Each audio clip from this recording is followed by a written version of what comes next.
शुक्लाम्बरधरं विष्णुं शशिवर्णं चतुर्भुजं प्रसन्नवदनं ध्यायेत् सर्वविघ्नोपशान्तये।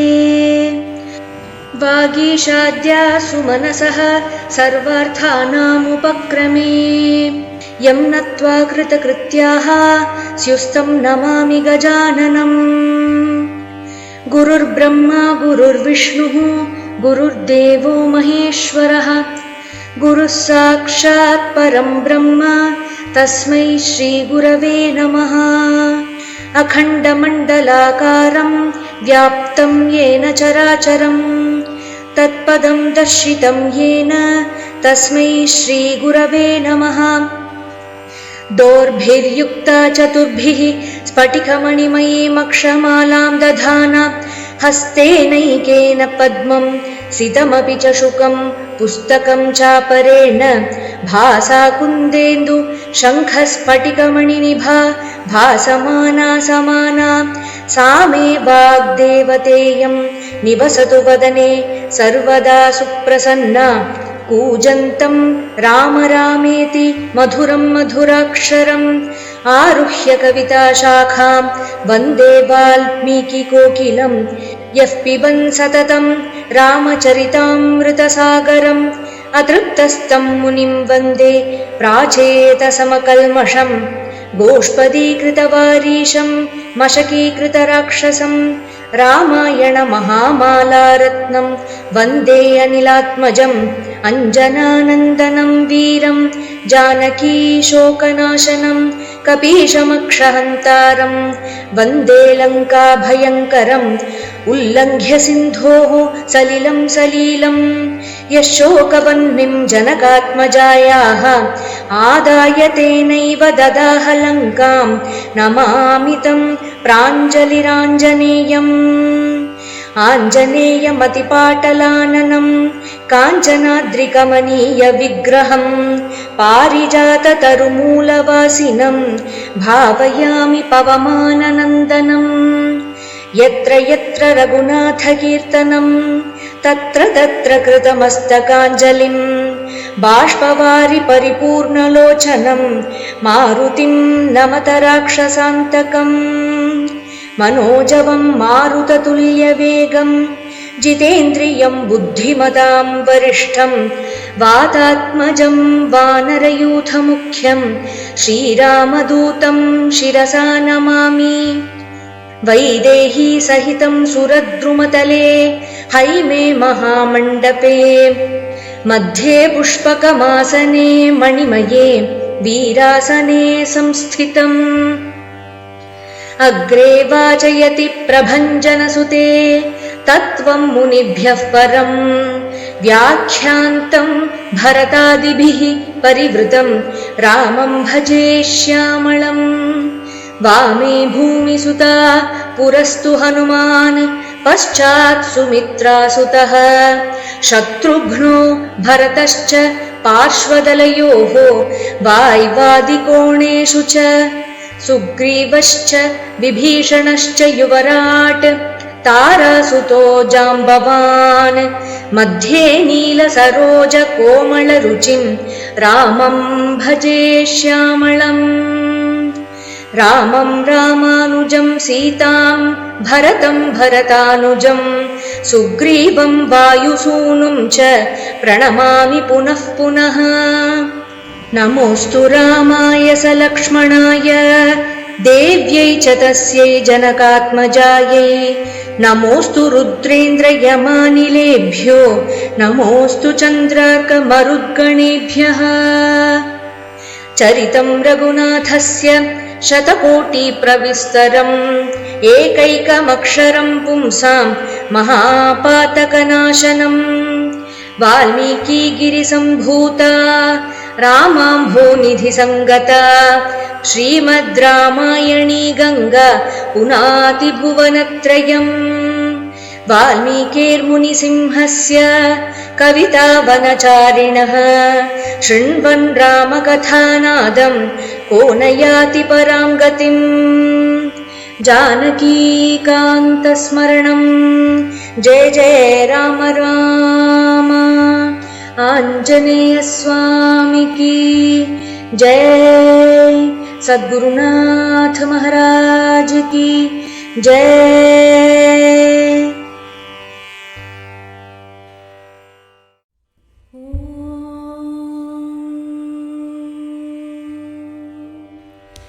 अथ श्रीमद्वाल्मीकीय रामायणे अयोध्याकाण्डे 34 सर्गः।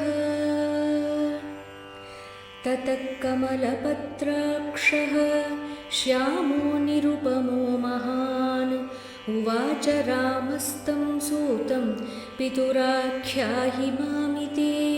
स रामप्रेषितः क्षिप्रं सन्तापकलुषेन्द्रियं प्रविश्य नृपतिं सूतो निःश्वसन्तं ददर्शः।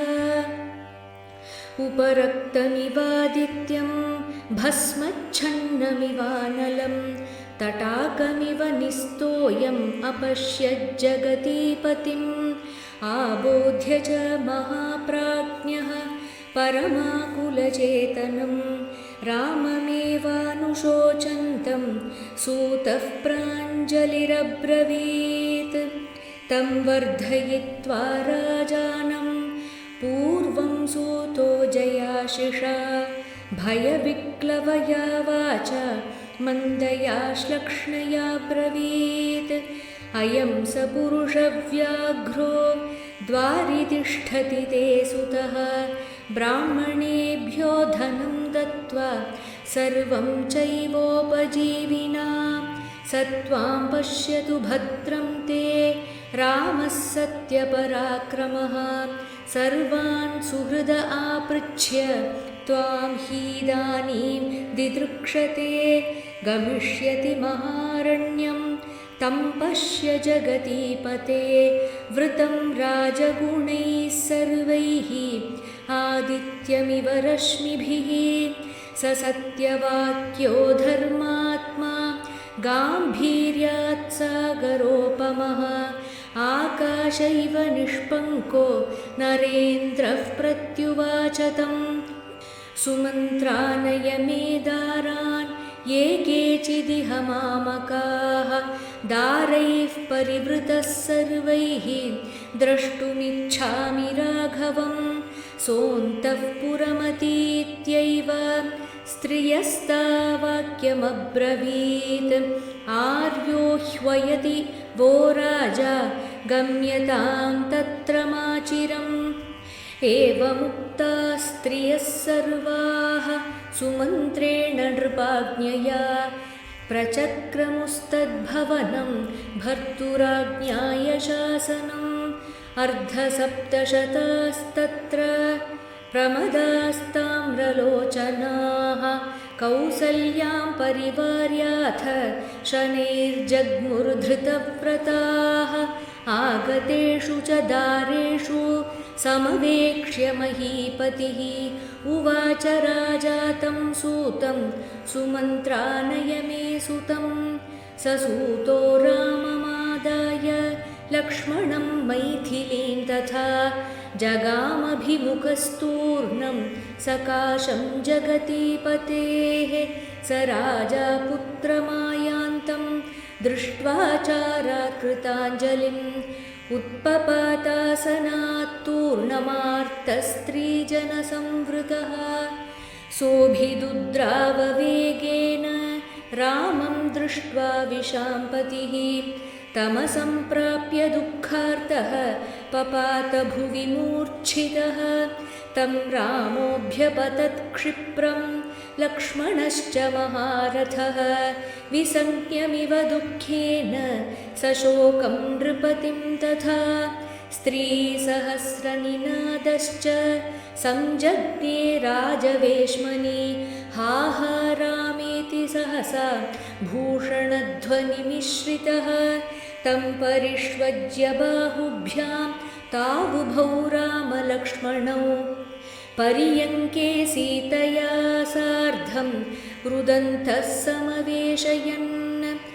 अथ रामो मुहूर्तस्य लब्धसंज्ञं महीपतिम् उवाच प्राञ्जलिर्बाष्पशोकार्णवपरिप्लुतम् आपृच्छे त्वां महाराज सर्वेषामीश्वरोऽसि नः प्रस्थितं दण्डकारण्यं पश्य त्वं कुशलेन मां लक्ष्मणं चानुजानीहि सीता चान्वेतु मां वनम् कारणैर्बहुभिस्तथ्यैः वार्यमाणौ न चेच्छतः अनुजानीहि सर्वान्नः शोकमुत्सृज्यमानद लक्ष्मणं मां च सीतां च प्रजापतिरिवात्मजान् प्रतीक्षमाणमव्यग्रम् अनुज्ञां जगतीपतेः उवाच राजा सम्प्रेक्ष्य वनवासाय राघवम् अहं राघवकैकेय्या वरदानेन मोहितः अयोध्यायां त्वमेवाद्य भव राजा निगृह्य माम् एवमुक्तो नृपतिना रामो धर्मभृतां वरः प्रत्युवाचाञ्जलिं कृत्वा पितरं वाक्यकोविदः भवान् वर्षसहस्राय पृथिव्या नृपते पतिः अहं त्वरण्ये वत्स्यामि न मे राज्यस्य काङ्क्षिता नवपञ्च च वर्षाणि वनवासे वृहृत्यते पुनः पादौ ग्रहीष्यामि प्रतिज्ञान्ते नराधिप रुदन्नार्तः प्रियं पुत्रं सत्यपाशेन संयुतः कैकेय्या चोद्यमानस्तु मिथो राजा तमब्रवीत् श्रेयसे वृद्धये तात पुनरागमनाय च गच्छस्वारिष्टमव्यग्रः पन्थानमकुतो भयं न हि सत्यात्मनस्तात धर्माभिमनसस्तव संनिवर्तयितुं बुद्धिः शक्यते रघुनन्दन अद्य त्विदानीं रजनीं पुत्रमागच्छ सर्वथा एकाहं दर्शनेनापि साधु तावच्चराम्यहम् मातरं मां च सम्पश्यन् वसे मामद्य शर्वरीं तर्पितः सर्वकामैस्त्वं श्वः काल्ये साधयिष्यसि दुष्करं क्रियते पुत्र सर्वथा राघवप्रिय त्वया हि मत्प्रियार्थं तु वनमेवमुपाश्रितं न चैतन्मे प्रियं पुत्र शपे सत्येन राघव छन्नया चलितस्त्वस्मि स्त्रिया भस्माग्निकल्पया वञ्चनाया तु लब्धा मे तां त्वं निस्तर्तुमिच्छसि अनया वृत्तसादिन्या कैकेय्याभिप्रचोदितः न चैतदाश्चर्यतमं यत् त्वं ज्येष्ठः सुतो मम अपानृतकथं पुत्र पितरं कर्तुमिच्छसि अथ रामस्तदा श्रुत्वा पितुरार्तस्य भाषितं लक्ष्मणेन सह भ्रात्रा दीनो वचनमब्रवीत् प्राप्स्यामि यानद्य गुणान् को मे श्वस्तान् प्रदास्यति अपक्रमणमेवातः सर्वकामैरहं वृणे इयं सराष्ट्रा सजना धनधान्यसमाकुला मया विसृष्टा वसुधा भरताय प्रदीयताम् वनवासकृता बुद्धिर्न च मेद्य चलिष्यति यस्तु युद्धे वरो दत्तः कैकेय्ये वरदत्वया दीयतामिखिलेनैव सत्यस्त्वं भव पार्थिव अहं निदेशं भवतो यथोक्तम् अनुपालयन् चतुर्दश समावत्स्ये वने वनचरैः सह मा विमर्शो वसुमती भरताय प्रदीयताम् न हि मे काङ्क्षितं राज्यं सुखमात्मनि वा प्रियं यथा निदेशं कर्तुं वै तवैव रघुनन्दना अपगच्छतु ते दुःखं मा भूर्बाष्पपरिप्लुतः न हि क्षुभ्यति दुर्धर्षः समुद्रः सरितां पतिः नैवाहं राज्यमिच्छामि न सुखं न च मेदिनीं नैव सर्वाणि मान् कामान् न स्वर्गं न च जीवितुं त्वामहं सत्यमिच्छामि नानृतं पुरुषर्षभ प्रत्यक्षं तव सत्येन सुकृतेन च ते शपे न च शक्यं मया तात स्थातुं क्षणमपि प्रभो सशोकं धारयस्वेमं न हि मेऽस्ति विपर्ययः अर्थितो ह्यस्मि कैकेय्य वनं गच्छेति राघव मया चोक्तं व्रजामीति तत्सत्यमनुपालये मा चोत्कण्ठां कृथा देववने रंस्यामहे वयं प्रशान्तहरिणा कीर्णे नानाशकुनिनादिते पिता हि दैवतं तात देवतानामपि स्मृतं तस्माद्दैवतमित्येव करिष्यामि पितुर्वचः 14 वर्षेषु गतेषु नृपसत्तम पुनर्द्रक्ष्यसि मां प्राप्तं सन्तापोऽयं विमुच्यतां येन संस्तम्भनीयोऽयं सर्वो बाष्पकलो जनः सत्वं पुरुषशार्दूल किमर्थं विक्रियां गतः पुरं च राष्ट्रं च मही च केवला मया विसृष्टा भरताय दीयताम् अहं निदेशं भवतोऽनुपालयन् वनं गमिष्यामि चिराय सेवितुं मया विसृष्टां भरतो महीमिमां सशैलखण्डां सपुरोपकाननां शिवासु सीमास्वनुषास्तु केवलं त्वया यदुक्तं नृपते तथास्तु तत् न मे तथा पार्थिव धीयते मनो महत्सु कामेषु न चात्मनः प्रिये यथा निदेशे तव शिष्टसम्मते व्यपैतु दुःखं तव मत्कृते नघ तदद्य नैवानघराज्यमव्ययं न सर्वकामान् वसुधां न मैथिलीं न चिन्तितं त्वामनृतेन योजयन् वृणीय सत्यं व्रतमस्तु ते तथा फलानि मूलानि च भक्षयन् वने गिरींश्च पश्यन् सरितः सरांसि च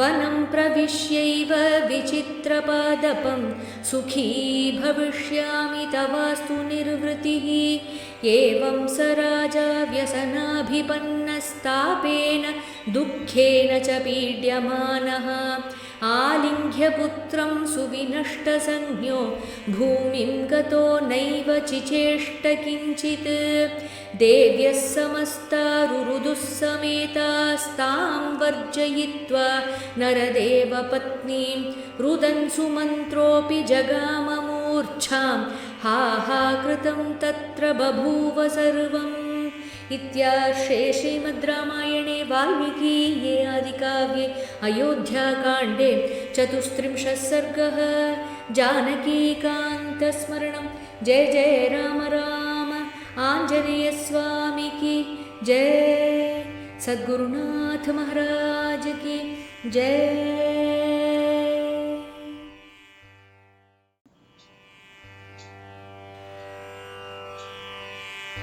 स्वस्ति प्रजाभ्य परिपालयन्तां न्याय्येन मार्गेण महिं महिषाः गोब्राह्मणेभ्यः शुभमस्तु नित्यं लोकाः समस्ताः सुखिनो भवन्तु। काले वर्षतु पर्जन्यः पृथिवी सस्यशालिनी देशोऽयं क्षोभरहितो ब्राह्मणाः सन्तु निर्भयाः अपुत्रा पुत्रिणः सन्तु पुत्रिणः सन्तु पौत्रिणः अधना सधना सन्तु जीवन्तु शरदां शतम् चरितं रघुनाथस्य शतकोटिप्रविस्तरम् एकैकमक्षरं प्रोक्तं महापातकनाशनम् शृण्वन् रामायणं भक्त्या यः पादं पदमेव वा स याति ब्रह्मणस्थानं ब्रह्मणा पूज्यते सदा। रामाय रामभद्राय रामचन्द्राय वेधसे रघुनाथाय नाथाय सीतायाः पतये नमः। यन्मङ्गलं सहस्राक्षे सर्वदेव नमस्कृते वृत्रनाशे समभवत्तत्ते भवतु मङ्गलम्। यन्मङ्गलं सुपर्णस्य विनता कल्पयत्पुरा अमृतं प्रार्थयानस्य तत्ते भवतु मङ्गलम्।